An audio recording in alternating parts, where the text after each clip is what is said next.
Hello and welcome back everyone, we Weeb Online, and today I'm gonna continue the story What If Kurama Gave Naruto the Ultimate Dojutsu Part 17. If you enjoy this video, please give it a big thumbs up, and to watch more videos like this, subscribe to my channel and turn that bell notification on so you never miss an upload. Now wasting no more time, let's begin. Naruto's mental landscape. As he groaned, the blonde Hokage lay in his mindscape. He rubbed his chin, wondering what had happened. He remembered a fight with Kobayashi and then a massive surge of chakra that knocked him out. He couldn't figure out why he did, given that he had more than enough chakra to not even feel that exhausted. He was certain that if he hadn't trapped Kobayashi in that genjutsu with his Manjikaiu Sharingan, he could have lasted longer. Before he realized he wasn't alone, the blonde sighed and leaned up. Naruto looked around and noticed 4 figures staring at him. 3 men in their 40s and 1 woman in their 40s. They are all dressed in different colored kimonos. One is red, one is blue, one is white, and one is black with white clouds and lightning above it. "Greetings, Naruto-sama," the one in red said as he respectfully bowed to the blonde. Naruto cocked his head to the side, perplexed by the man's actions, before noticing the others bowing as well. "Excuse me, but who are you?" Naruto inquired, and the 4 people laughed as the woman spoke before lightly brushing her hair to the side.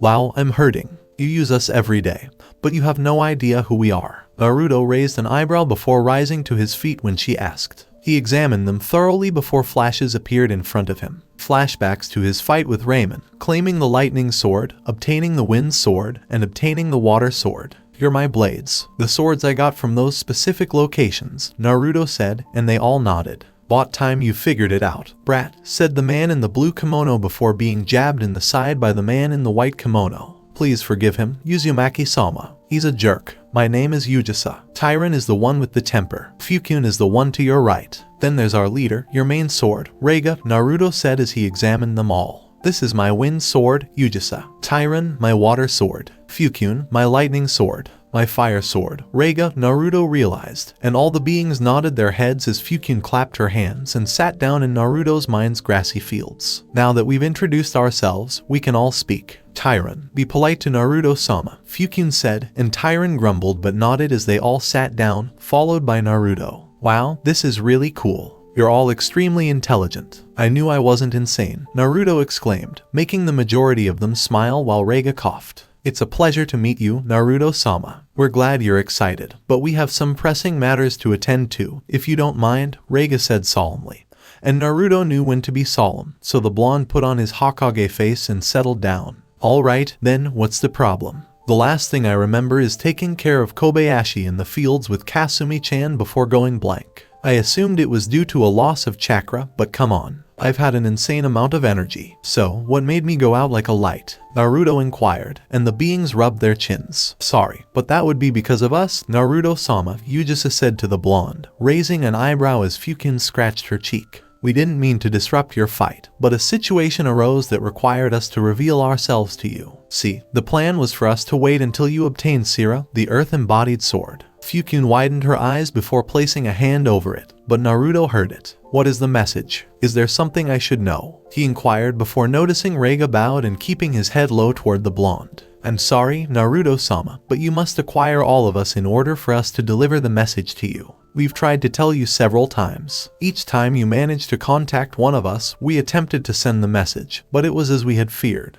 It ended up being a jumbled mess that you wouldn't understand. Please understand," Reiga said, as Naruto crossed his arms and pondered the situation. "Well, it appears that you all have issues. Okay, I understand, but tell me what you want to talk about with me," Naruto inquired, and everyone became solemn as Tyron spoke. "The light," Tyron said, raising an eyebrow. Before Yugisa spoke, he turned to Tyron. "We sensed the massive power of the light, and knowing how close it was to you, we had no choice but to surge over chakra into you, knocking you out so we could talk. We wouldn't have done it if we knew you were still fighting, but since you defeated him, we figured now was the time to get you. Nothing is wrong, according to those who are checking on you. You'll wake up when we're done. But I digress," Yugisa said, followed by Fukun. "The light, Naruto-sama, is essentially Kami power. Sama's we are the swords she created." And as Naruto finished, Fukun paused. "She gave you to each of her children individually. You owners fought for more because you were greedy with what you had, but Reiga's owner killed the others and took you 5. He tried to fight his mother, but she expelled him, and you were scattered throughout the nations. I know, I read it in Raymond's journal and the book on the history of sword mythology, Naruto said.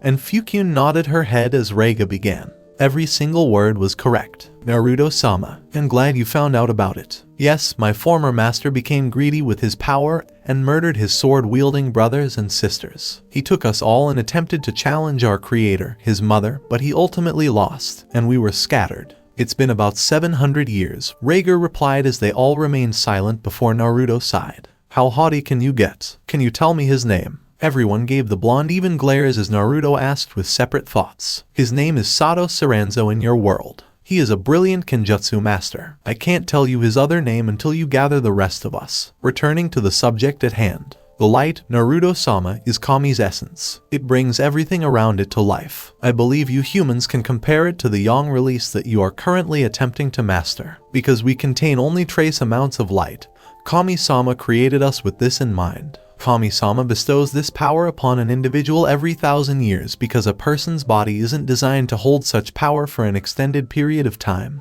Reiga explained as Naruto sweat dropped. 1,000 years isn't that long. Who can live that long? When Naruto asked, all the swords raised their hands, and Naruto's sweat dropped even more. That isn't forged from Kami, Naruto concluded, and the swords shook their heads in laughter. We're not sure what her method is, but it works. The light bestows power equal to yourself or people like you, whom others refer to as Jinchuriki. Their mood shifts to seriousness, they gain immense power, and they can perform amazing feats. It cannot be completely controlled, but it can be trained by anyone willing to put in the effort, Yugasa said, and Naruto nodded. So, what's the connection between you and this light? Naruto inquired, and the swords debated whether this was telling too much without revealing the message, and simply nodded. We are, as you put it, a lighthouse. They will be able to meet Kami face to face once the person who contains the light stands by the person who wields the 5 swords. We thought you were the light at first, but when you wielded all 4 of us, we knew it couldn't be you because the person who wields the swords cannot wield the light. It's something Kami has always said, Tyron replied, and Naruto sighed.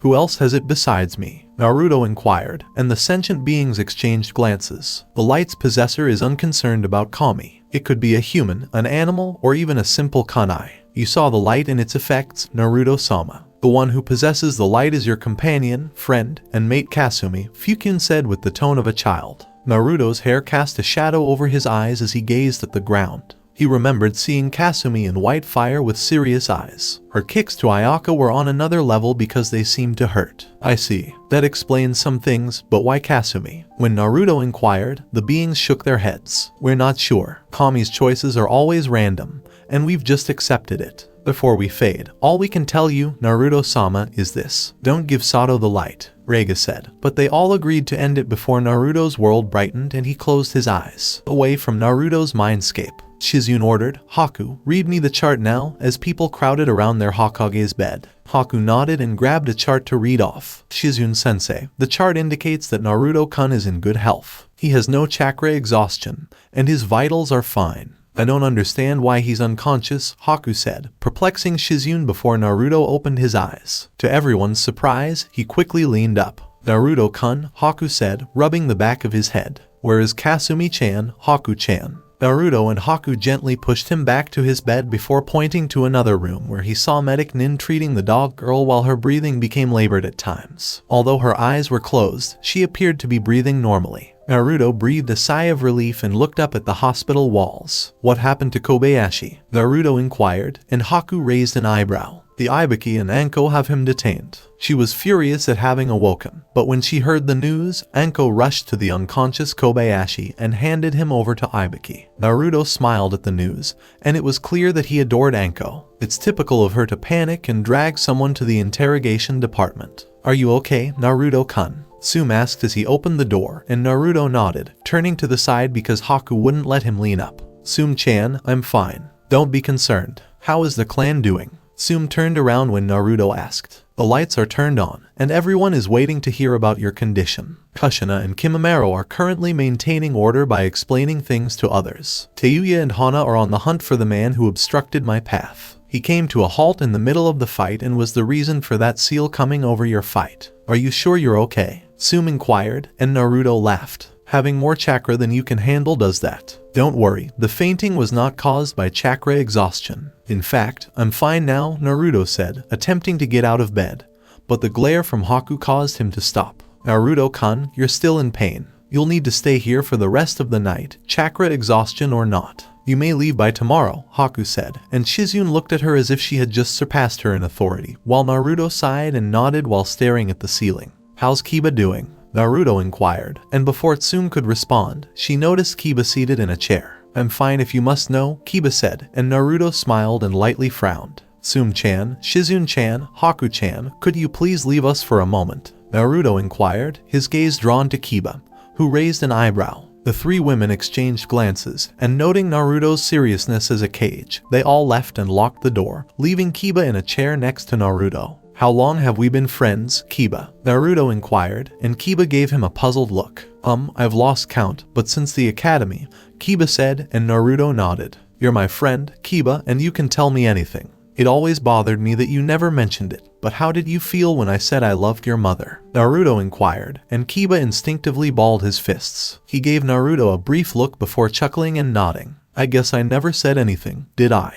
Kiba inquired, but Naruto was neither laughing nor smiling. He knew that if something like this happened to his mother, Kiba would be on the next ride to the Shinigami, so he had to find out how his best friend was feeling while Kiba leapt to his feet. I despised you, Kiba said, and Naruto shuddered slightly as Kiba smiled and gazed at the ceiling. I truly despised you, Naruto. I adored my Ka-chan above all else, and seeing her around you made me want to kick your $$. I assumed you were just trying to reach her through me and Hana. It was always a strange sensation. So you're correct. It didn't sit well with me. Absolutely not. I despised it to the core. Even when I was your friend, I was always hoping that Dad would return and we'd be a family again. That didn't happen, but you showed up. You made Ka-chan happy. She always told Hana and me about her time with you when we weren't there. Even though I was your friend, it irritated me. I always wondered, what makes him better than Toussaint? And why does Ka-chan like someone as old as her son? Kiba said, and Naruto looked down at the sheets, missing Kiba's smile. However, I began to understand. I started to understand around the time we started the Chunin exams. You were always concerned about Hana and me. We were like family to you. You also desired to protect Ka-chan with everything you possessed. Akira was an example. I was pleased that you were able to keep Ka-chan. I began to see myself as the right person for my mother. You could make her happy and make her enjoy life far more than she did. Hana and I were serious when we called you Toussaint. I was having a good time calling you that and watching your reaction. Hana liked you as well, and you ended up with her. Then you went even further, combining our clans to form the Uzumaki Namikaze and Uzuka clan, the most powerful clan in Konoha history. I didn't like you being with my mother at first, but now I do. You're a fantastic dude and friend. I know you can make her happy, and if you don't, I'm going to kick your $$. Hokage or no Hokage, Kiba turned around and headed for the door. Naruto smirked at Kiba and rose to his feet, defying Haku's orders. Kiba, turn around, Naruto said, and the Inuzuka turned around to see Naruto with his fist raised. Kiba, you're my best friend. Tsume-chan, Hana-chan, or you will never be harmed by me. Believe it on my life, Naruto said, and Kiba snickered as he raised his fist and bumped it against Naruto. I'm sure you won't. You're far too nice to do something like that. Now I must return home. See you later, Kiba said as he closed his eyes and exited the room with Naruto in a good mood. The following morning,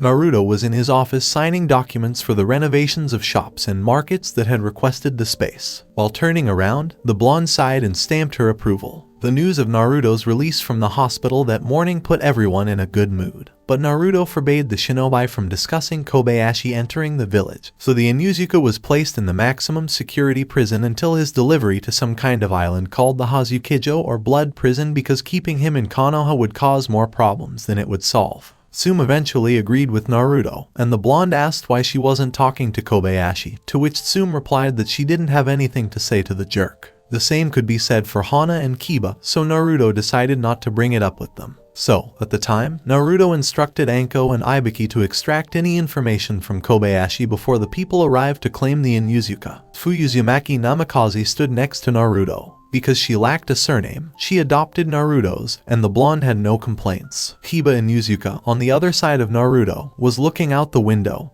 happy to have something to do. Hey Naruto, when did you say Taki would show up? Kiba inquired, and Naruto narrowed his eyes and looked at a clock. Within a few hours, Kimamaro and Tayuya are looking around the rooftops for anything. That letter has me on edge, Naruto said, his gaze fixed on the village, particularly the entrance. Do you think they'll do anything? She asked, and Naruto nodded. Being Hokage exposed you to a plethora of new experiences that kept you on your toes. Kobayashi was a living example of this. When it came to Hutsun claimed intervened between herself and Naruto's fight with Kobayashi, the trail went cold. I have no idea, but I dare them to try, Naruto said, and Fu and Kiba both grinned and nodded. Tayuya and Kimamaro are present. They were currently staying at the very top of the Hokage mansion, as Naruto had instructed. They searched in all directions for any signs of Taki and their plot, which Naruto thought he should be concerned about. The sacks of crap haven't even arrived yet. I swear that shithead is paranoid, Tayuya said, turning to face Kimamaro. Tayuya, anything can happen. Remember this because it could mean the difference between life and death. Besides, you appeared to be very concerned when it was announced that Hokage-sama had been admitted to the hospital.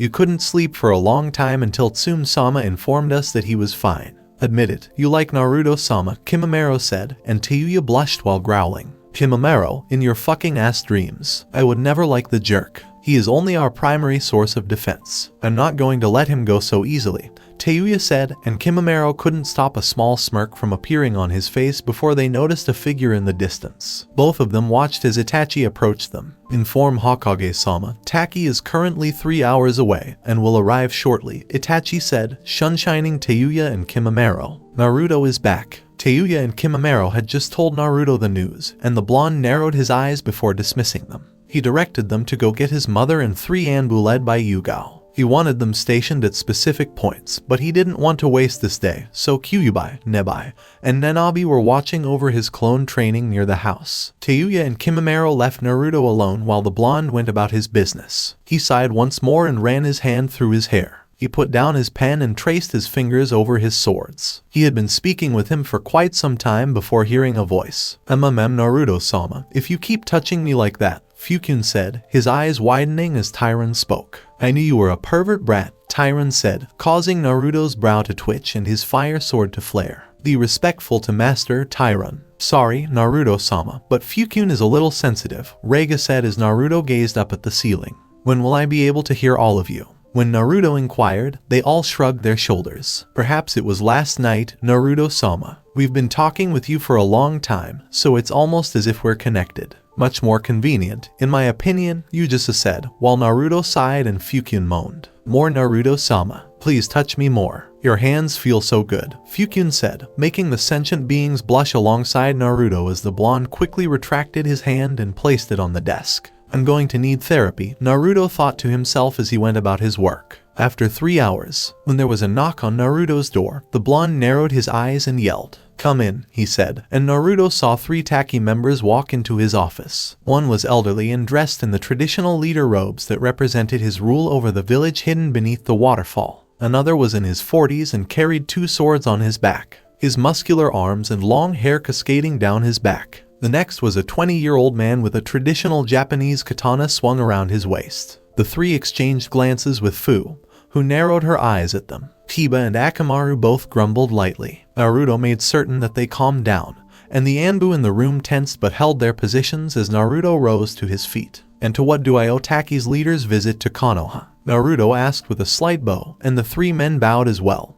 But Fu could see their disdain in their eyes. It's nice to meet you, Hokage Dono. My name is Horio Fura, the man said, narrowing his eyes. The last he'd heard of Taki's leader was an old man with a son named Shibuki. He remembered dying after drinking something called the hero's water, but Naruto hadn't put too much stock in it until now. He cast a glance at Kiba, who was keeping his cool for the time being, and then turned to Fu, who was scowling but trying hard not to show it. It's a pleasure to meet you. Hello and welcome to Konoha no Sato. I'm Naruto Uzumaki Namikaze, the current Hokage, the blonde said, and Horio nodded. Yes, we are aware of your advancement toward the cage position. The fact that someone so young was named the Hokage was widely known throughout the world. I'm curious how Konoha manages with a child as their Hokage, Horio said with an elderly laugh, while Naruto growled. Kiba and Fu both balled their fists, but Naruto had learned patience from Kyuubi over his life training and wouldn't let this get to him, so he simply chuckled.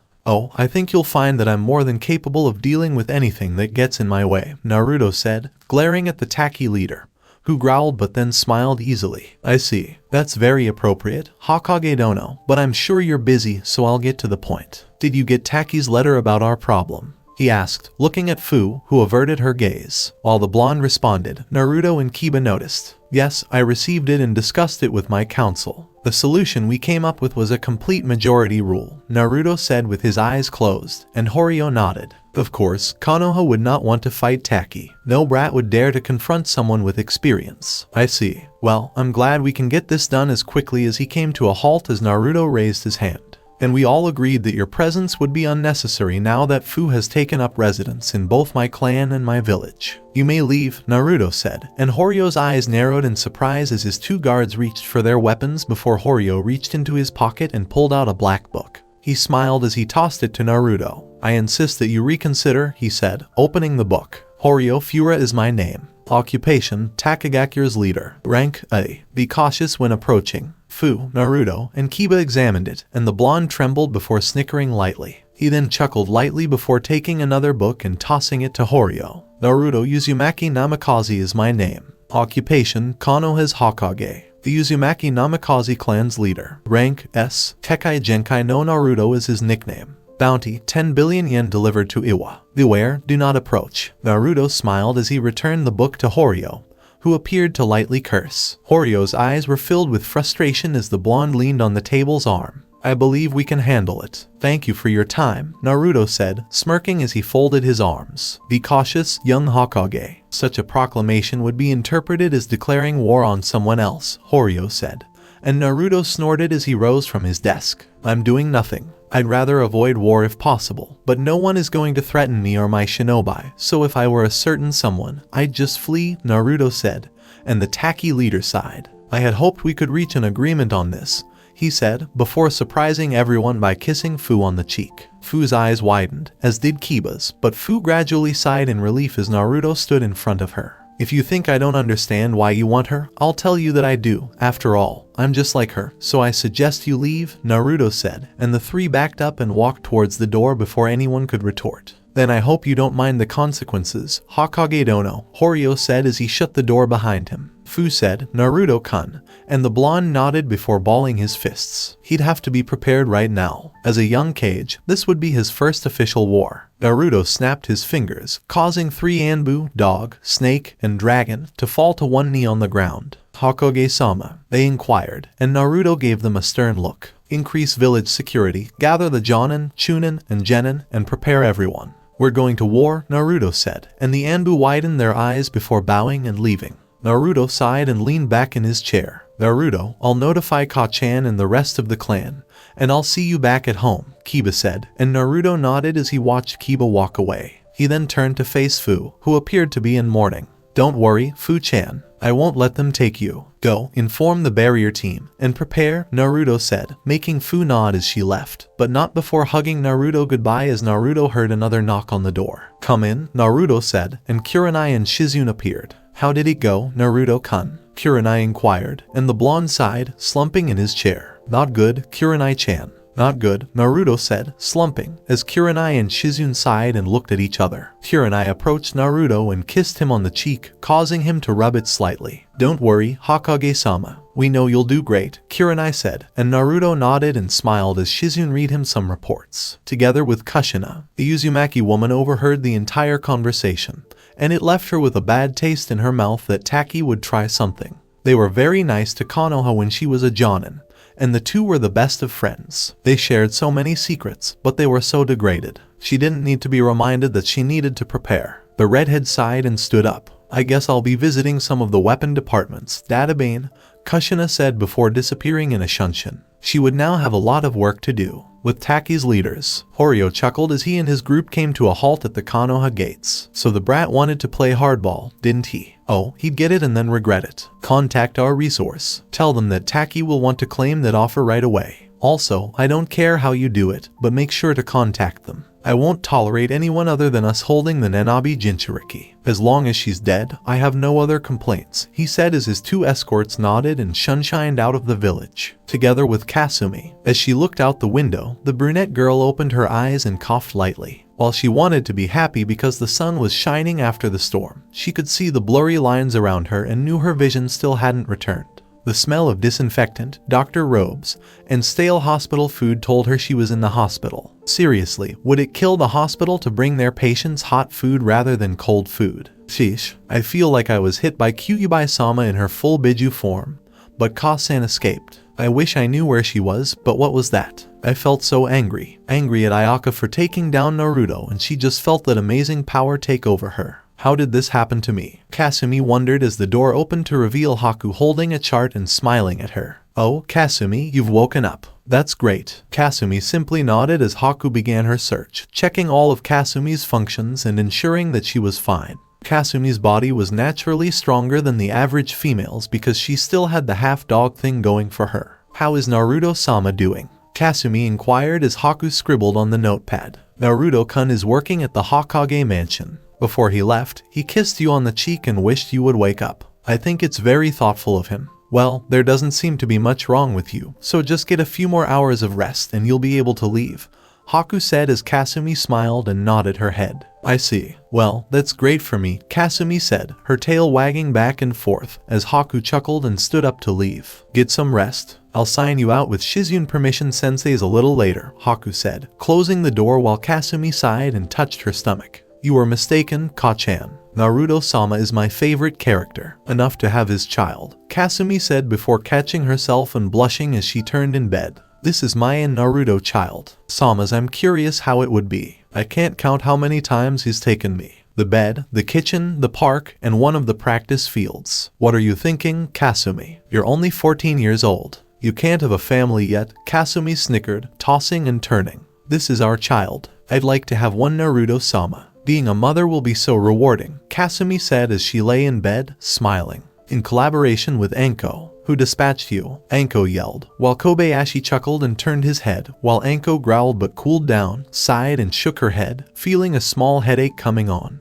If you think you can scare me, Anko, you're in for a surprise. I recognized you as Orochimaru apprentice. Sama's. He had such high expectations for you, but look at you now. A stupid woman in love with a little brat who has managed to remove her curse mark. I'm ashamed of you, Kobayashi said, smirking as she placed a hand on her hip. There's no need for that. Isn't it even more embarrassing for you, losing Tsum to Naruto-kun, who is only 20 years your junior? Besides, I think you'll talk after I'm done with you, Anko said with a wink, which made Kobayashi snicker. It wasn't known to anyone, but Kobayashi was a masochist. I'm looking forward to it, Anko-chan, he said, licking his lips, and Anko smirked as she turned behind the glass to see Iwagakure nod at her. Anko nodded and twirled a kunai around her hands. All right, then. We only have a week until the escort arrives, right? Anko inquired, inching her way towards Kobayashi with a small smile on her face. Itachi is present. The Uchiha was currently dodging his younger brother's strikes and backflipped away before throwing a kunai,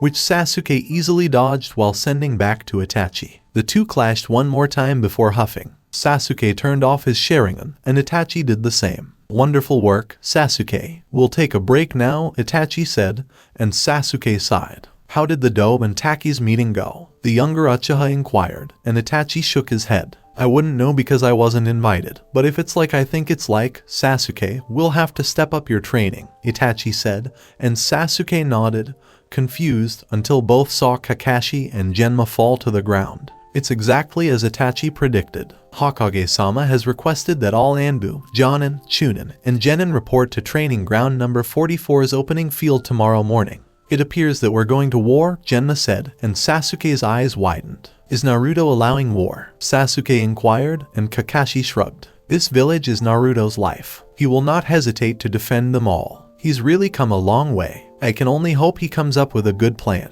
Naruto is extremely powerful. He is technically the most powerful person in the village because he is the Hokage, but he has no military experience. I can only hope he knows what to do, Kakashi said, turning to face Sasuke. Well, he let me see my brother again. I also wouldn't be here teaching Sasuke the secrets of the Sharingan if it weren't for him. I still think I should have gone back to keep an eye on Akatsuki, but I have no regrets about my decision, Itachi said, prompting the others to nod. Asuma's team, Shikamaru, Choji, and Ino were sitting under a tree, enjoying the sunlight and the brief respite from Asuma's training. Apparently, the Jonin was still upset about Kurenai going after the young Hokage instead of himself, and he was venting his frustration on his genin team, which made them all sigh. Troublesome. Even when Naruto isn't around, he's a pain, Shikamaru said, and Ino nodded her head, while Choji appeared to be having a heart attack. Did you hear the news, though? Taki arrived in the village early in the morning, but only stayed for about 2 hours. Do you think they were looking for something with Naruto? Choji inquired, and Shikamaru sighed and shook his head. No one knows. It's too difficult to contemplate. Shikamaru chuckled as she rested her head on the tree. I swear this is such a drag. However, I recall hearing from some of the Jonin in the area that Itachi has returned to the village, not to mention Sakura's refusal to keep quiet about it. He also appears to be instructing Sasuke. I expected Sasuke-kun to go all Itachi. I'll kill you for killing my clan with this almighty Sharingan. You understand? Ino inquired, and Shikamaru snickered and nodded. Okay, you three, you've had your break. We'll get right back to work. I also got some news from another Jonin. All shinobi under Hokage command Samas are to report to training ground number 44 early in the morning, Asuma said, and Ino, Shikamaru, and Choji all widened their eyes. What for? Choji inquired, and Asuma scratched his chin. I think the meeting with Taki didn't go as planned, and some things happened, he said as he lit a cigarette, and Shikamaru sighed. I'm sure it's troublesome stuff. Is there anything else we should do? Shikamaru inquired, and Asuma shrugged. No, you are not allowed to leave, he said, and everyone breathed a sigh of relief. With the help of Team Guy and Team Kurenai, the two teams were currently gathered in a circle, with the two Jonin relaying their information to their genin. Neji and Shino appeared emotionless, while Hinata, Sakura, Tenten, and Lee expressed surprise at their sensei and their words. So we have to return to that godforsaken training ground just because Naruto Baka summoned us? Sakura inquired as Kurenai folded her arms. Respect Hokage-sama, Sakura. He's been quite lenient with you, despite the fact that he could completely remove you from the program. As his advisor, I know you're testing his patience, Kurenai said, and Sakura huffed as Lee raised his hand. Guy-sensei, why would Naruto-san summon us to such a location? Is something going on? Lee inquired, and Guy smirked. I'm not sure, Lee, but seeing Naruto-san take command shows that his youth hasn't faded. We must strive to emulate him, Guy said, nodding, and Tenten sighed. Anyhow, Kurenai-sensei, why are we all gathered here? Is there going to be an event? Tenten inquired, and Kurenai's expression seemed to frighten everyone. You're right, Tenten. I'm afraid something will happen to us all, Kurenai said, causing Neji and Shino to narrow their eyes and Hinata to point her fingers together. What happened, Naruto-kun? Hinata reflected to herself. Nighttime with Naruto. The blonde sighed and opened the door to the compound. He saw so many of his clansmen eager and happy to know that he was okay. Naruto gave them all his best smile and waved. Haku had informed him about Kasumi and that thanks to Kyuubi's chakra, she would be fine by tomorrow. Naruto also dispelled his clones and took in the information from his training with Nebai, Nanabi, and Kyuubi, or rather the unbearable pain. People gathered with their dogs and other friends on the floor and outside, while Naruto sat in a chair and Tsume sat next to him. The two clan heads looked around, and Naruto buried his face in his hands. Everyone, be ready, Naruto said, and the large clan murmured. What for, Naruto-sama? Taki, did you try anything? While the dogs growled, Anko, Yugito, and Fu exchanged glances, and Naruto sighed. No, but they'll do it. It's not what I want, but we're going to war for Fu, Naruto said, and everyone's eyes widened. Teuya and Kimimaro folded their arms, while Kushina and Haku paused in their cooking to hear Naruto's words. Some of the clan growled, while others seemed indifferent and expected the outcome. And Yuzuka and Uzumaki philosophy and all that. Wait, war. Again. It's with one of the smaller villages. Is it necessary, Hokage-sama, to make this a big deal? Naruto leaned back as someone asked. I don't think so, but according to Bachan, she had to keep an eye on Taki because they could do anything. I don't have any war experience other than that invasion attempt during the Chunin exams, so I'm hoping to get this over with as soon as possible, Naruto said, to which most people agreed. So, Naruto-kun, what will you have us do? Kushina inquired, turning Naruto around. I'll talk about it with others tomorrow. We're all going to training ground number 44, but until then, I'd like everyone to get some sleep after dinner. We'll all be busy tomorrow, Naruto said, and everyone dispersed, together with Naruto and Tsume. Tsume was confused as she looked at her mate in the master bedroom, where Naruto was sighing. Is there something wrong, Naruto? She inquired, and the blonde felt his hands tremble. Wake up, Tsume-chan. I'm going to war with the village. I'm letting people put their lives in danger for Fu-chan, and it's all for my benefit. I've never felt more pressure or responsibility in my life. Tsume-chan, can I do it? Can I truly safeguard everyone? I'm terrified, no matter how strong I am. I've gotten all this strength from training with Kyuubi-chan, and I'm scared, Naruto said as Tsume kissed his cheek, causing Naruto to turn to face her. We do it because we enjoy it. You are Rokuden Hokage. Such things will allow you to gain experience, and we have no regrets. Naruto-kun, you're still young.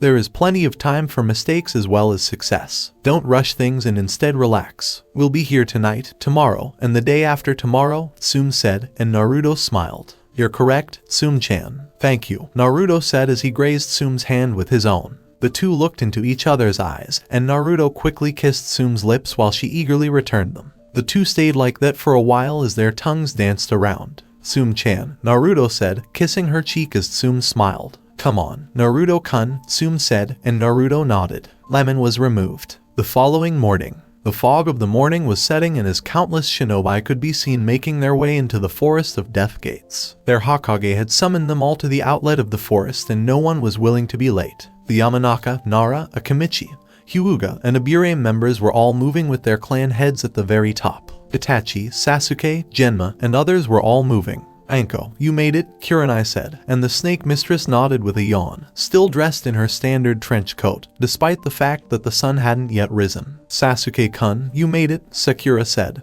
and the Uchiha huffed as everyone waited. The silence was deafening for some before a yellow flash appeared in the middle of the field, and everyone saw their young Hokage looking at them all, and the blonde brushed his hair. You're all wondering why I summoned you here, aren't you? Naruto inquired, and nearly everyone nodded, indicating that they, too, were perplexed. Naruto sighed and nodded his head before glancing at his clan, who all smiled and few gave him thumbs up, and he was glad they did. As you all know, Taki came to Konoha and told me to give back food to them or we would face consequences for my choice, Naruto said, and people murmured. Everyone who was permitted knew that Fu was a Jinchuriki just like Naruto, but seeing the blonde as a Hokage, and a Jinchuriki, everyone was beginning to change their opinions on them. Didn't you agree to it, Naruto? Sakura asked, drawing attention to herself. Some would have told her to be more respectful, but it seemed like a hassle, so they left it alone and returned their attention to Naruto, who sighed as his bangs covered his eyes. I adore my clan, everyone. I enjoy being a clan leader, and I adore Konoha. I enjoy my role as Hokage. It's always been my dream, Naruto explained, and everyone wondered why he was so tense about it before the blonde sighed.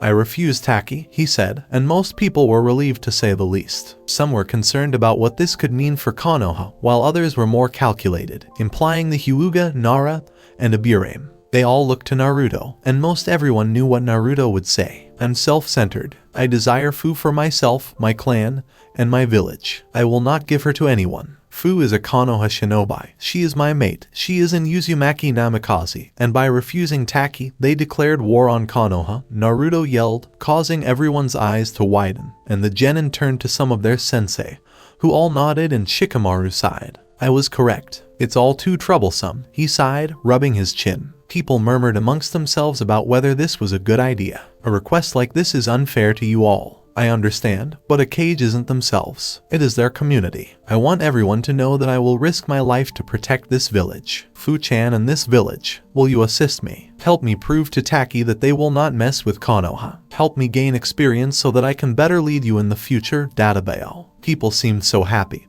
Even those who didn't want to fight, but they all turned their heads when they heard the Uzumaki Namikaze and Uzuka clans shout out. We're going to fight for our clan. They shouted out, sending another burst of cheers throughout the forest, which suddenly burst in cheers as Kakashi and Asuma sighed. Won't we be busy, Kakashi? Asuma inquired, and Kakashi nodded with an eye smile. Yosh, I will show the enemy my youthful flames. I'm not going to let them take Fu-chan, Lee yelled, his eyes burning hot, as Guy gave him a thumbs up. That's the spirit, Lee, Guy said, making everyone shiver. War. Just think of all the weapons I'll get to see, Tenten said with a gleam in her eye, while Kiba and Ino sighed, but they understood how she felt. Just let Taki mess with us. We'll show them why Konoha is considered one of the 5 great nations. Someone yelled, and more people shouted. Naruto's smile gleamed as tears streamed down his cheeks, and he chuckled and rubbed the back of his head. Taki is falling, Naruto yelled, and the forest echoed with triumphant shouts from the Anbu, Chunin, Jonin,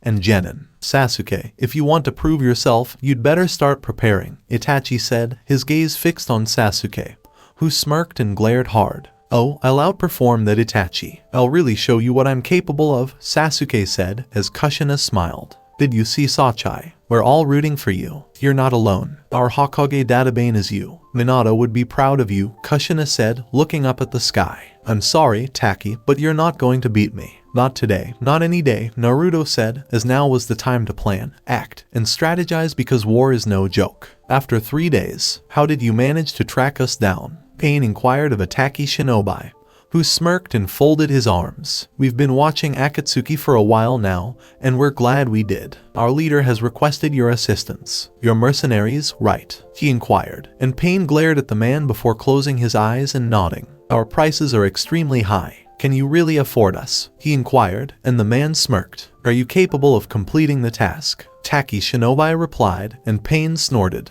Don't be concerned. What are the benefits of success? Pain inquired, and the Taki shinobi smirked as he dropped a scroll, allowing a large sum of money to fall. All of this, plus Fu the Jinchuriki. Are you collecting them? Then go ahead and take her, and we'll take Konoha. I'd prefer not to destroy our ally, but they've forced our leader's hand, the man said, closing his eyes. All right, Akatsuki accepts. We will send 3 of our agents to help Taki in its war against Konoha, Pain said.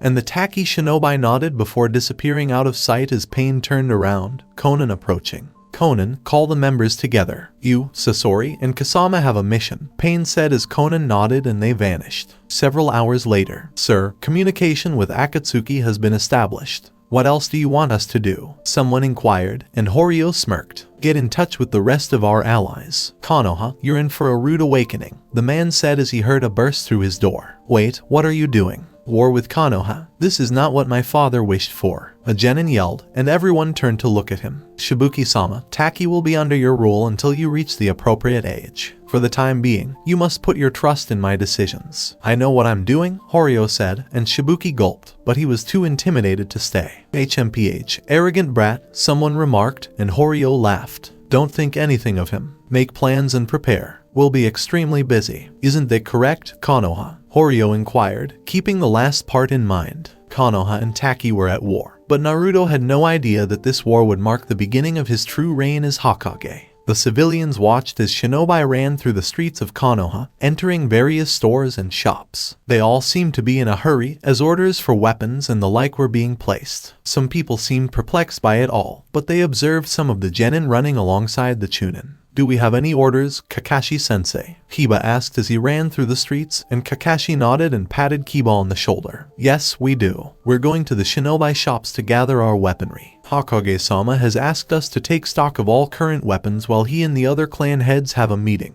Stay on your toes, Kiba, as training is going to be more serious now, Kakashi said. And Kiba could honestly agree with him as he wondered how this would all play out. Naruto is involved. The blonde quickly returned to the Hokage mansion and changed into his Hokage robes. He'd given most of his orders, but now he had a lot to plan. It would be a lot of work, but he needed to finish it. It didn't take long for an Anbu to get down on one knee behind him. Do you really think this is a good idea, Naruto-kun? Yugao asked as she removed her mask, and the blonde turned around to face her. He told her to get up, and she did before he put his hand on her shoulder. Honestly, no, but I'm not going to let them have their way, Naruto said. And in that regard, Yugao-chan, I have a request for you as a mission. Yugao nodded to her boyfriend's request. Meanwhile, Shizune and Kurenai walked through the doors, slightly huffing from the long journey, but quickly came to a halt in front of Naruto. Kurenai-chan, please cancel all appointments for the next week. Shizune-chan, I'm not tolerating any interruptions for this meeting. If someone needs to see me, please notify me. Are the clan heads ready? Naruto asked, and both nodded. Yes, Naruto-kun, everyone is waiting for you in the meeting room. Please hurry, Shizune said, and Naruto nodded as he exited the room, but not before kissing Kurenai across the cheek. using Haku. When the brunette medic Kunoichi arrived at the hospital, she saw Kasumi talking to a nurse about her discharge before turning around to see Haku's appearance. "Haku-san, you appear to be in a hurry. What's the matter?" Kasumi inquired, her tail wagging. Haku huffed slightly, but quickly told Kasumi everything that had been discussed in the Forest of Death. Kasumi was taken aback by the invitation to war, but she quickly got over it. "Alright, thanks for the information, Haku. I'll be heading back to the compound," Kasumi said as she exited the hospital, a smile on her face. "Nurse, gather all the medical staff. Naruto orders, Sama's as well as Shizune orders. Sensei's were going to be very busy," Haku said, and the nurse immediately nodded before hopping to her feet and running off to inform the others. Haku sighed and ran his fingers through her hair. "I guess I'd better do some more research because things are going to be hectic." Base Akatsuki. All of the Akatsuki members gathered for their small gathering while Pain informed them of Konoha's war with Taki, which surprised everyone, especially Orochimaru. "Fukuku, the Kyuubi Jinchuriki is incredible. Going to war at such a young age," Deidara snickered as Orochimaru said. "I bet I could blow him up without breaking a sweat." He said, smirking slightly as he placed his sword on his back and turned to face Deidara. "That's too bad. You aren't going. Konan, Sasori, and I will accompany you." "Blondie, maybe next time," Kasama cackled, and Deidara growled before huffing, as Kakuzu turned to face their leader. "Is this a good idea, Pain-sama? We've already told everyone about Akatsuki. Are we going to wait another year or two?" Pain nodded his head while closing his eyes in response to Kakuzu's question. "If Taki wins, they will hand over the Nanabi Jinchuriki." It was the most logical choice, he said, and Sasori sighed and spoke in a gruff tone. "Konan-san, Kasama, we'll meet at the destination in 3 days. Make every effort to arrive on time." "I dislike waiting or making others wait," he said, and the two nodded their heads as Sasori left. And the same was said for the others as they left before him, leaving only Pain, who closed his eyes and looked back at the large statue behind him. "You might have gotten ahead of yourself, Kyuubi Jinchuriki. This will not result in peace, but I will. I'll take care of it," he said this before disappearing as well. Yugao is present. The purple-haired Anbu was hopping along the village rooftops when she noticed shinobi clattering with civilians about the war. The civilians were naturally surprised, but it was time to get serious. It was then that Yugao spotted her mission and dropped to the ground. "Tenten-san?" Yugao asked, causing Tenten to turn around and stare at the Anbu woman for a few moments while Yugao examined her up and down. "Yes, Anbu-san." Yugao sighed with a smile and folded her arms as she asked, a little nervous because no Anbu had a reason to be seeing her. "Collect your female companions. I'm going to do the same. Naruto-sama has suggested that we prepare you for battle. So come meet me and your friends at Training Ground 31. Tenten watched her leave before putting on her shoes and running off to find her friends, as Yugao said before she quickly left to get some things done. Yugao continued to trace the streets until she came to her favorite blacksmith. Her sword was beginning to show scars from all the recent missions she had been in, and she needed it repaired. She opened the door and smiled as a man approached her. "Yugao-chan, are you looking to repair your sword again?" he inquired, and Yugao nodded. "That's correct." "Oh, and I'll take you up on your offer to upgrade my sword with chakra resonance," she said, and the man came to a halt as he turned to face her. "True, I offered it, but you know how dangerous that stuff is. May I inquire as to the nature of your change of heart?" he said to her, and Yugao gave him a firm look. "Is war a good enough reason?" she inquired, and the man's eyes widened at her words. Along with Sasuke and Itachi, the two Uchiha brothers were currently walking through the woods, with Sasuke staring at Itachi's back, raising an eyebrow as to where his brother was leading him, sighed deeply, and Itachi snickered. "Easy, Sasuke, we're almost there," Itachi said, and Sasuke simply nodded, not seeing the big picture to this hidden location. "If you say so," Sasuke said, and Itachi soon stopped at a waterfall, grinning and patting himself on the back. He still remembered this location, which was good. He wasn't sure if he did or not, but it appeared that he did. Sasuke stared at the massive waterfall as Itachi climbed the rocks, beckoning Sasuke with his hand and making the Uchiha follow him. Itachi soon disappeared behind the falls, and Sasuke widened his eyes as he saw lanterns pop up around the cave. Itachi guided his little brother through the cavern, and before long Sasuke saw an altar with a place for a kunai. "What exactly is this, Itachi?" Itachi glared at it before turning around and lightly frowning at Sasuke's question. "This is where the summoning contract for the Uchiha clan is kept. I'm relieved you didn't sign the contract with the snakes. You'd want to summon a Uchiha, wouldn't you?" Itachi inquired, and Sasuke, albeit hesitantly, nodded his head. "Were we summoned?" What kind of animals were they? Before Itachi clapped his hands together and bowed, Sasuke asked. Bow to the altar, Sasuke. Getting in with the crows will be a sign of respect. Sasuke raised an eyebrow as Itachi spoke. Are these the same crows that you use? He inquired, and Itachi nodded, though with a smile. Well, I'm probably the only Uchiha who uses them because most people think crows are weak in comparison to the other more powerful summons. But they're perfect for me. I'm confident they'll be ideal for you. Sasuke sighed as Itachi spoke. So, should I feed these birds some birdseed or something? Itachi jabbed Sasuke in the head for his question. Respect, Sasuke. Crows are more powerful than you might believe. Now, with your thumbs, trace blood over this seal. Itachi gave the order, and Sasuke followed it before they noticed someone behind him. Oh, so this is the Uchiha summoning grounds, Genma pointed out, turning the two around. Genma-sensei, Sasuke said, folding his arms. It's not really meant to be hidden. I discussed it with Hokage-sama before we left the forest, and he said it was fine. Is there something you need help with, Genma-san? Itachi inquired, and Genma shook his head before returning his thumb. Itachi and Sasuke emerged from the cave to find three Anbu kneeling before Itachi. It appears that people want to learn from the greatest Anbu of all time, Genma said, cocking his head to the side. But Kushina-sama isn't here, he said, and Genma nodded and shrugged his shoulders. Alright then, second greatest Anbu of all time, he said, and Itachi sighed, rubbing his head and lightly closing his eyes, but nodding nonetheless. The contract is signed by Sasuke. I'll return right away. Remember to show them respect. Itachi walked away, and Sasuke sighed and returned his gaze to the altar, dripping his blood over it, and watching it glow. Soon his world changed around him, and he could hear the caws of multiple crows while the Uchiha narrowed his eyes. So, another Uchiha. When someone asked, Sasuke narrowed his eyes and bowed, remembering Itachi's words about respect. My name is Uchiha Sasuke, the next Uchiha clan leader. Thank you for taking the time to meet with me. Sasuke felt like he was going to choke on those words. He despised having to be polite to people he didn't really know. It irritated the Uchiha to no end, but he had to put up with it.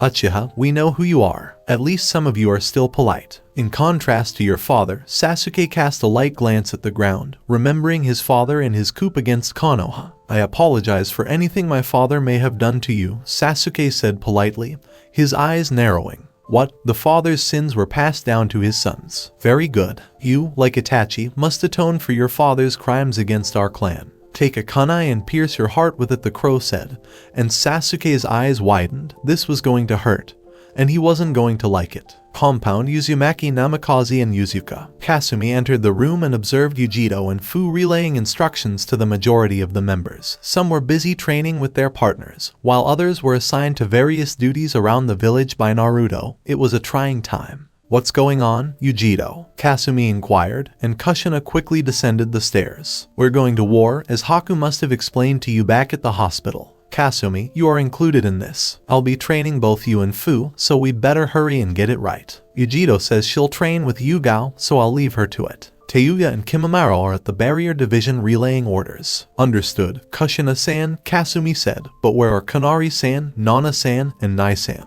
Referring to Kyuubi, Nibai, and Nanabi. Kushina smiled at their names before pointing to a small temple-like structure in the backyard. They're in there, talking about something right now. I wouldn't bother them. But how's your body right now? Kushina inquired, and Kasumi responded by doing a backflip and landing on her feet. Her tail waggled around as she smiled. It's fine, Kushina-san. Well, since we're all training, I think I'll get to work as well. Kushina-san, would you and Fu help me for a minute? Kasumi asked, and Kushina raised an eyebrow before nodding, unsure what Kasumi might want. Naruto is involved. Naruto and the clan heads were all preoccupied. Hayashi and Shibai were tasked with ensuring civilian safety. For the time being, Shikaku was Naruto's strategist, and Tsume was in charge of the military alongside Naruto. Naruto chose not to invite Sasuke or Itachi as the Uchiha heirs because they needed to be located for the time being. Chusa and Inoichi were supposed to report Taki's strange occurrences to Naruto, so everyone gathered. How strong is Taki's military? Naruto inquired, and Tsume turned to face him. On what? She inquired, and Naruto sighed. He looked at the overall map of Taki's region, and while it wasn't nearly as large as Konoha's land, he pointed to Taki's exact location. Can they actually take on Konoha? Naruto inquired, and Shikaku responded. Not directly. We're one of the great nations for a reason. If Taki wanted to try anything with Konoha, they'd have to try something unexpected, Shikaku said, as Naruto grumbled. Alright, so would mercenaries be on that list? He asked, and Shikaku nodded emphatically. Naruto leaned back in his chair and struck a contemplative pose. Naruto sighed as everyone looked at him for a second. If that's it, then wait. Why does Taki want Fu in the first place? They were our allies. They shouldn't care if we have her, Naruto said, and everyone looked at each other.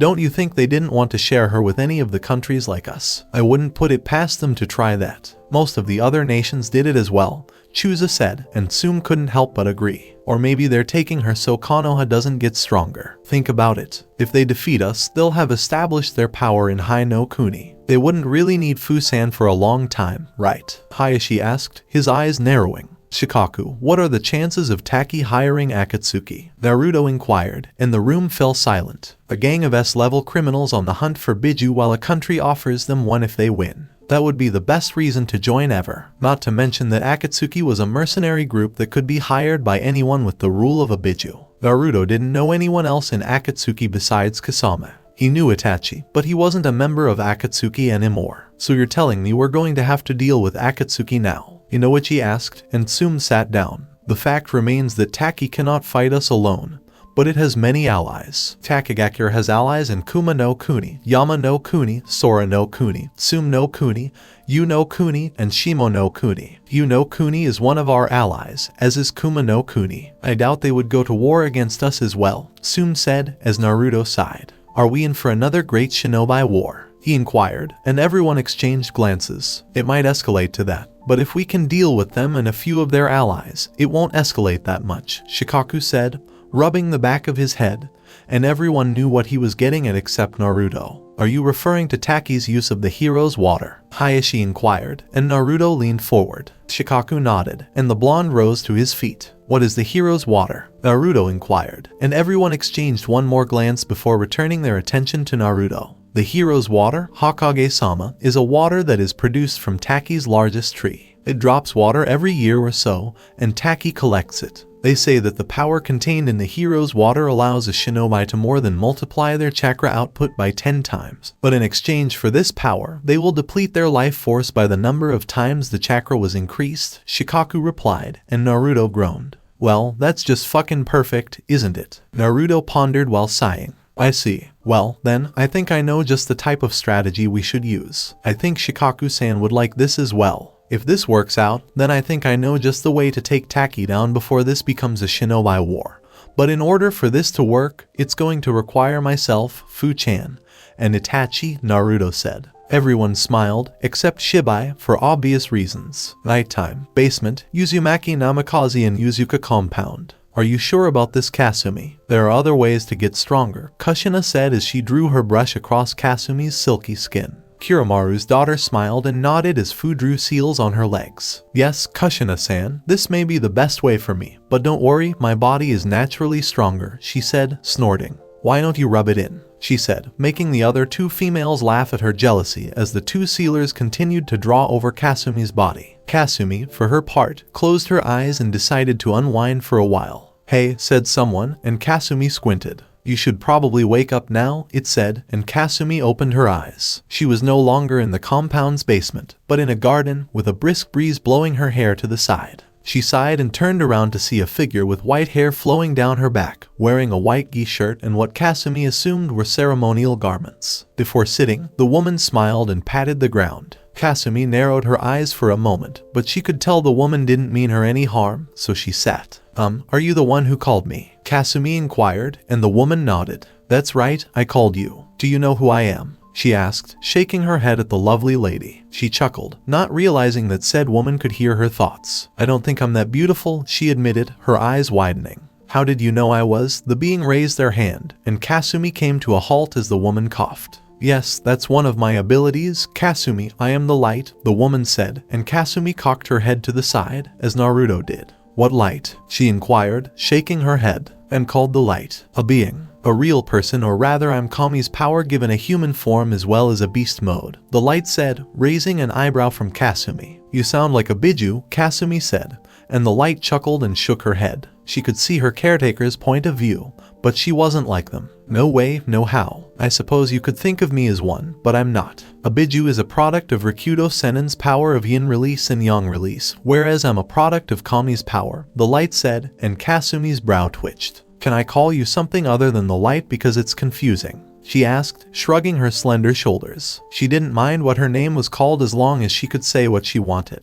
I don't mind, she said, nodding to Kasumi. As Kasumi tried to think of a name, she folded her arms and legs and wagged her tail left and right. Well, since you're called the light, I'll just call you Tsukasa, simple as that. Kasumi asked, and Tsukasa simply nodded her head and sat down a little more. It's fine. Now Kasumi, I have to explain these things to you. Pay attention and don't ask questions until I'm finished, Tsukasa said, and Kasumi nodded. So Tsukasa told Kasumi everything Reiga, Yujisa, Tyron, and Fukun had told Naruto. How Kami chose Kasumi at random to carry the light. Naruto's path to receiving the fifth and final sword. She was also told that Sato didn't want him to touch her for fear of upsetting nature's delicate balance. Kasumi sat quietly and did not ask any questions. It appeared to be a lot for her to take in, but she understood the majority of it. She was created to be the vessel for Kami's light. This has been the case for 1,000 years. She explained that Kasumi could now use her abilities to fight using her incredible taijutsu skills. Kasumi scratched her brow when she was finished. I see, that's a lot. Naruto-sama has really acquired the other swords, and if we're together, we can see Kami because of the swords.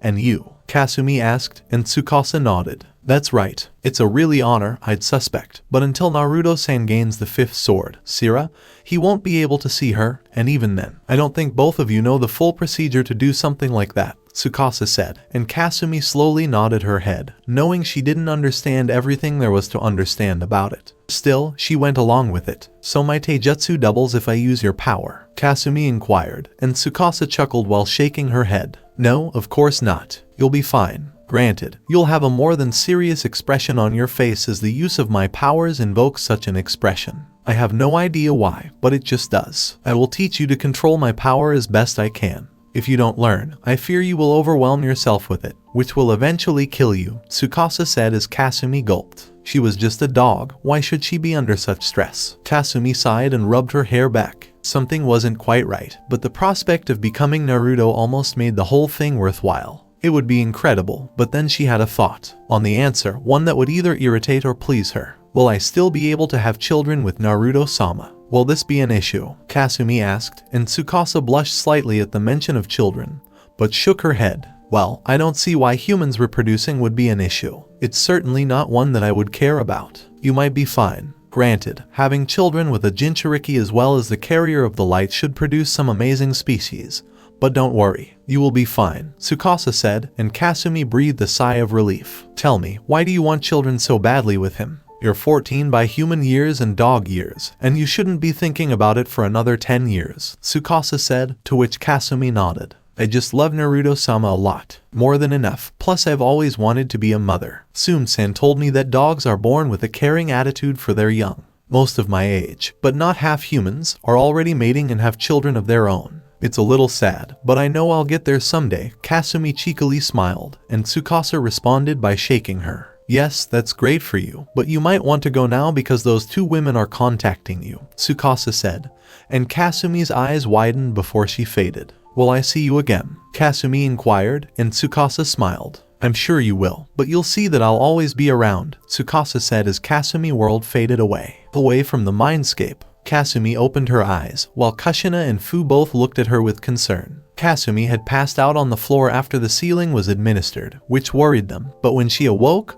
they were relieved. Ugh, how long was I gone? Kasumi inquired, and Kushina laughed. About 3 to 4 minutes, more or less. Are you okay? She inquired, and Kasumi quickly nodded. She rubbed it lightly as she rose to her feet. I feel like I was hit by one of Tsunade punches, sans Kasumi said before hearing a voice. I have that effect on people, Tsukasa said, widening Kasumi's eyes. Telepathy, you say? Oh, she'd be weird talking to herself like she was talking to Hikari. So that's what you meant? Kasumi realized, while Hikari nodded but couldn't see it, which was fine with her for the most part. Well, I did say I'd contact you, did you forget? Or are you just suffering from short-term memory loss? Tsukasa asked, and Kasumi snorted. Don't have to be mean about it. Sheesh, she said, and Tsukasa laughed briefly before going quiet. Well, Kasumi, as far as I can tell, the seals worked really well, and I think I did a good job, right, Kushina-san? Fu asked, and Kushina grinned and nodded her head. That's right, Kasumi, try to stand, Kushina instructed, and Kasumi did. She growled and watched as she was dragged to the ground. She stood up again, but the strain on her legs was intense. She made a light curse before standing up. Alright, thanks Fu-chan and Kushina-san. The gravity seals are activated, Kasumi said, and the two girls nodded. When Naruto informed Kasumi that he was going to use gravity seals, she resolved to use them as well to improve her own taijutsu skills. It appeared to be effective for her. She was only at 5 times gravity right now because she had the stronger body. Naruto was at number 6, but he had only started at number 2. She figured he'd go up another set soon. Alright, I'm going to train. I'll see you all in a bit, Kasumi said, leaving the two behind as Fu and Kushina waved goodbye as she thanked them for their efforts. Tobi is present. The masked man was currently looking over Sato as he examined Kami's son. He had no idea he'd be able to control a god, but he knew it was only possible because Sato didn't have all of his power. He knew that if Sato could get his hands on whatever this light was inside the Kyuubi Jinchuriki's dog companion, he might be able to free himself from the Sharingan's control. What to do with you? I already made Taki fight Konoha by telling them where the Nanabi Jinchuriki was, and as expected, they would fight a great nation just for a Jinchuriki. Well, she's going to die anyway, so it's not really my problem. Still, this might help me achieve my goals. When I combine all the Bijou to form the Jubai, maybe I'll take the light into myself as well. Something significant. Something that would jolt Konoha once more, if not more. Yes, I'll go with that, and you'll help me, won't you, Sato? Tobi asked his slave, who simply nodded with soulless eyes. Tobi then turned his gaze to the sleeping female on the ground. I guess I'd better break Kobayashi out as well. That fool's little mutt won't leave me alone if I don't do something. I'm not sure, but Orochimaru, you made something interesting. The third curse marks stage. It will serve my plan splendidly right alongside Kobayashi, Tobi said before Ayaka yawned and opened her eye. Where are you going? She inquired as Tobi turned around. Calm down. I'm going to go get your mate. It won't be long now, and besides, he can't be too difficult to get, Tobi said before being sucked into a wormhole, leaving Ayaka and Sato behind. Ayaka rubbed her head as the two exchanged stares. A soulless puppet, huh? How long has it been since I mated with Kobayashi? Ayaka pondered before shaking her head, dismissing the simple notion in her mind. In Hazukijo, Tobi grinned as he appeared on a wall. Kobayashi had just been admitted to the prison the day before, so locating him shouldn't be too difficult. He quickly went around the entire prison, hearing people moan and groan about their ordeal. He descended a corridor and easily silenced a passing shinobi. People heard the noises and observed Tobi as he walked through the prison. Yo, Nai-chan, get me out here. I'll make it worth your while, someone said, but Tobi didn't have time to bargain and simply wanted to keep his little plot going. He looked through the cells for a while before coming to a halt when he noticed Kobayashi leaning against the wall, one leg propped over the other and a toothpick in his mouth. Are you enjoying prison life? Tobi inquired, and Kobayashi's nose twitched. Too damn quiet, so what are you going to do about it? Kobayashi smirked, but he couldn't tell Tobi's expression from behind his mask. Sure, I'll fix that, but you'll have to help me out, Tobi said, as Kobayashi sighed and rubbed the back of his neck. Oh really? Well, that's fine. What do you want? He asked, holding up 3 fingers. 1. You are not going after the Kyuubi Jinchuriki or Tsuman Yuzuka without my orders. You will now follow my orders and be my spy. Don't worry, I'm not telling you to betray that pedo snake. Just do my works as his own. Finally, get some mythology books for me, Tobi said, and Kobayashi raised an eyebrow to them all, but sighed and rubbed his back. Fine. Wouldn't want to go after the brat so quickly anyway. Not that I'm looking forward to being chewed out by Tsum anyway. Just get me out of here, Kobayashi said, and Tobi easily touched his hand. Kobayashi stood there in awe as he was sucked away. Tobi quickly absorbed Kobayashi and displayed his Sharingan before twisting it. It's time to go, he said as he sucked himself into the wormhole. The next day, the prison would be on high alert. Return to the fields. Tobi dropped to the ground, startling Ayakamaru from her post. Tobi yanked Kobayashi out of his wormhole and turned around. The happy mutt, he told her as Ayaka smiled. It's about time, Kobayashi. Come on, we have stuff to do, like change you out of that shit, Ayaka said, as Kobayashi examined his clothing. I guess you're right. Well, I'm looking forward to working with you. You might be a Uchiha, but you're a good one in my book, Kobayashi said as he ran away, Tobi laughing. I wonder about that, he said before walking away with Sato. Yugao is present. Teuya, Ino, Tenten, Haku, Hinata, and Sakura all groaned and fell to the ground. Before Teuya got to her feet, the girls all huffed. Teuya asked, "Damn pink bitch, why did you drag me down?" Sakura growled, "Me? You're the one who can't hold back a damn punch." Sakura rubbed her chin as Teuya stared at her incredulously. "Damn it, I thought you'd be fucking tough like real kunoichi. You really just know how to throw some fucking kunai and make traps." Listen up, that stupid kunai rain with explosion tags was pathetic. Easily avoidable despite its destruction. Damn it, I hate girls like you. In war, no one's going to hold your fucking hand. I don't know why Naruto doesn't. Sakura shrieked and growled. At least I wasn't with an S-rank Sannin criminal.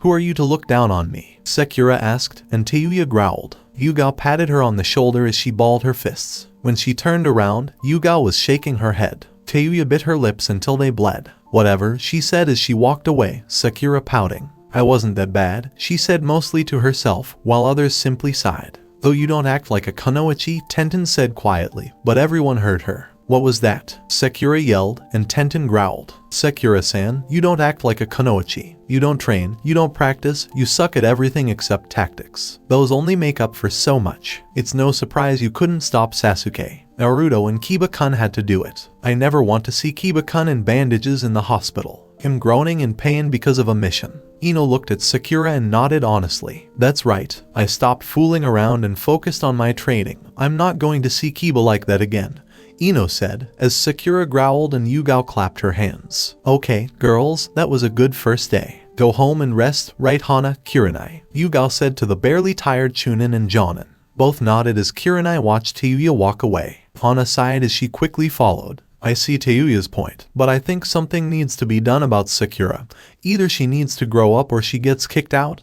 Hana asked, and Yugao sighed. "She's 15 right now. If Sakura can't do something, I'm afraid she's out. These are the times when shinobi and kunoichi should almost be reaching their primes, when they begin to draw on their full potential. I'm not sure, but let's think about it tomorrow," Yugao said as Hana nodded and left to go home. Itachi is present. The ex-Anbu captain sighed as he turned off his Sharingan, looking at the many tired Anbu at his feet. Itachi brushed a hand through Genma's hair as he whistled. He sighed once more and leaned against the waterfall's edge. "Nothing too difficult, I suppose, but Sasuke's been in there a long time, much longer than I was," Itachi said as Genma rubbed his chin. "I hope you knew what you were doing handing him that contract. Not that I would care, but you never know. He's grown up, hasn't he?" Genma asked, raising an eyebrow at Itachi. "How was he before?" Itachi inquired, and Genma shivered. "You don't need to know that," he said, narrowing his eyes and staring at the cavern. Even though his younger brother was not present, he shook his head at him. "That bad, huh? Well, isn't that much to be desired?" Itachi pondered before noticing a shadow. He and Genma both rose to their feet. Both of them watched as Sasuke emerged from the cave, holding a kunai. There was some blood on it, and his clothes were soaked. Sasuke huffed and collapsed. "Is that supposed to happen?" Genma wondered as Itachi lifted Sasuke onto his back. "Not really, but I don't mind. I'll take him home. See you later, Genma," Itachi said before being interrupted by Genma. He held out a scroll to Itachi and handed it to him. "Try to teach that to Sasuke. He's mellowed out slightly now, and I think he's finally earned this," Genma said, as Itachi nodded and walked away with a smile. Naruto is involved. The blonde was still at the Hokage mansion, signing some weapons manufacturer's request forms. Even if this idea worked for him, he had a lot of work to do. Itachi and Fu with him would be dangerous. It would be suicidal, but the thought of it working made the blonde very happy. This was his first conflict. He was aware that everything was an experience, but he was still terrified. Naruto sighed and leaned back in his chair, looking up at the ceiling. "It's getting late. I should go home, just like everyone else, or go to sleep in the Hokage mansion. I don't know how Bachan feels," Naruto thought to himself as he stretched and felt the bones in his back snap into place. Before the door opened, he sighed in relief. Naruto raised an eyebrow as he saw Sarutobi enter with a smile on his face. "Hey Jiji," Naruto called out, and Sarutobi waved back. "Hello, Naruto-kun. I'm assuming you're doing well," Sarutobi asked, taking a seat on the office couch. It was strange to be the one sitting on the couch while someone else did the paperwork. He had yearned for the day when Naruto would don the hat and become the Hokage. It astounded him that he was still alive to see the day, let alone have one so young as the Hokage. "I'm doing great, just making some arrangements. Also I see why you complain. Even with the cage bunch, and I still think I should sign some documents myself and keep the order. It really is taxing. Not nearly as much free time as I'd like, Naruto said, and Sarutobi nodded. I agree, but you've got clones working in the training grounds, right? He asked, and Naruto nodded. All the time. I've been bombarded by memories of every single last pain you can think of. It's a wonder that I'm conscious, Naruto said, making Sarutobi give an elderly laugh. I see. Well, that's real great for you, Hokage-sama. I understand that you are changing the academy, along with the D-rank missions. You should see it. When the civilians learned of it, most were pissed because they couldn't get out of chores, Sarutobi said, and Naruto raised an eyebrow. The new schedule was already put into place. I didn't expect it that fast, Naruto said, and Sarutobi nodded his head before someone came in. That's right, and it's outrageous, Hokage-sama, Iruka said out of nowhere. Naruto and Sarutobi widened their eyes to Iruka's presence while the scared Chunin huffed. Getting new books on new subjects is just a hassle for the academy now. You should have seen the looks on students' faces when we told them about the new schedule. Konohamaru jumped on top of the table and yelled, finally, Nai-san is making a real shinobi academy. It was so outrageous, but all the boys and girls like it, Iruka said, and Naruto laughed as he rubbed the back of his head. Is that right? Naruto asked, and Iruka nodded. Very good job, Hokage-sama. Iruka bowed and Naruto waved it off. Naruto's fine, Iruka-sensei. I'm glad they all like it, Naruto said, and Iruka nodded while chuckling. It's so weird. The young blonde idiot who would always yell to the village that he would be Hokage and make everyone recognize him, the same one who wouldn't or couldn't stay awake for one lesson, is behind that desk wearing that hat and those robes. Naruto, you've grown so much, Iruka said, and Naruto blushed before looking off. But I'm putting us all in danger. Just because I didn't want to hand Fu-chan over, we're going to war. I'm glad the village backs me up, but the people who might die, how do I explain to their families that they gave their lives all for the life of one person? Naruto said, and Sarutobi could see the stress of the job coming to Naruto. Well, you'll just have to make that not happen. It might seem hard, but you can do it. We know you can. Who's more unpredictable than you? Iruka asked, and Naruto snorted. Someone who loves meat, loves being a pirate, with a straw hat and rubber powers, that's who, Naruto said, making the two sweat drop at who the blonde might be talking about,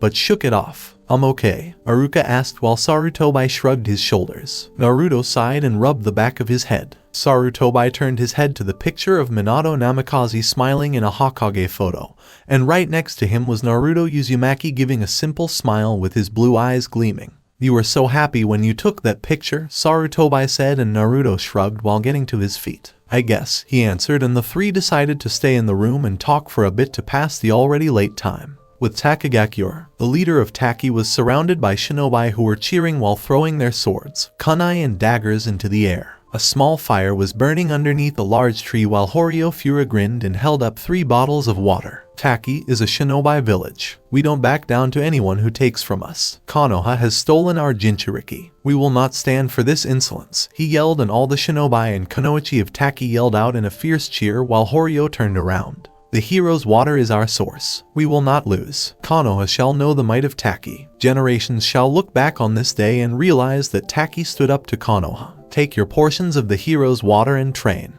Train to fight in this war with our allies from Kuma no Kuni and Shimo no Kuni.